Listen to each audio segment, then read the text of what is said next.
You know, petting a live rattlesnake was not on my bingo card when I woke up this morning, but you never know what's going to happen on Good Day Sacramento. Hey, welcome back. I'm Molly Riehl. It is officially snake season, so we are with our friends at Save the Snakes to learn a little bit about how we can show some respect and safety out in the wild if we run into our slithery friends. Now, first, important to note, Michael, that I did pet a rattlesnake, but this is basically as safe and preventative setting as possible. Absolutely. So most people never ever want to get that close to a rattlesnake, but this is an animal that is one of our ambassador animals to Save the Snakes, and is securely and safely in a tube here, which allows it to not come out and be unpleasant to us. But it doesn't want anything to do with us. Snakes are critically important animals.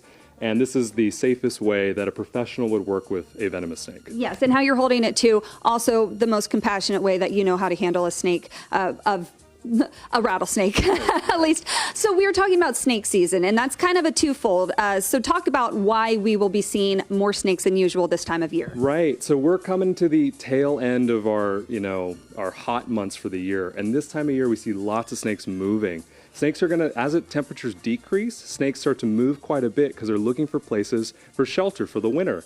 And moreover we can also find lots of baby snakes this time of year because rattlesnakes, believe it or not, actually give live birth, but other snakes like gopher snakes and king snakes lay eggs, and those babies are hatching about a month ago. And so people see a lot of adult snakes moving around. They also see lots of baby snakes in unlikely places. We find baby snakes in pools, on playgrounds. We'll find adult snakes curled up on people's patios. So it's really important that snakes are moving. If you live in and around snake habitat, to be extra vigilant this time of year, because you may see a snake. And if you do, what's your best advice? So the best thing to do if you find a snake is to leave it be. Likely that snake is going to try and go away, but if you find a snake around like your wood pile or around the foundation of your house next to like a crack in the foundation, there's a good chance that snake is thinking it's going to stay there for the winter. And so I would call a snake professional or your local animal control organization. Or you can even email us at Save the Snakes, and we can provide some guidance about what to do in that situation. Okay, wonderful. And I know you guys do such good work as ambassadors, as doing the conservation. You have a big fundraising event this weekend, Snakes Under the Stars. Talk about that. Well, snakes get a really bad rap, but we love saving snakes, and we love snake conservation, and we want to open our doors at the Snake Conservation Center here in Rancho Cordova and invite the public to meet our snakes, but also celebrate the international work of saving snakes.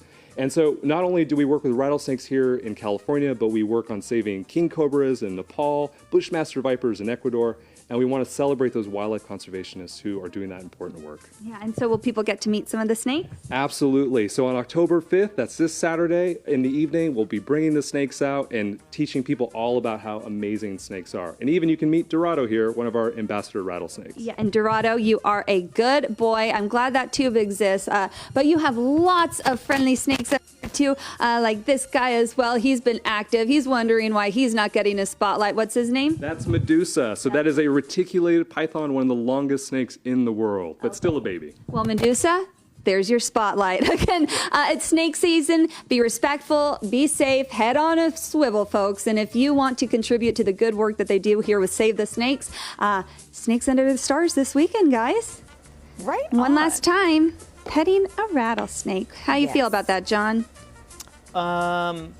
Pretty scared. I guess the fact that its head's in that tube makes it better. Makes you feel a little better. Yeah. But I love the emphasis on respecting, right? Because this is a creature of nature. They are where they're supposed to be. He just looks annoyed.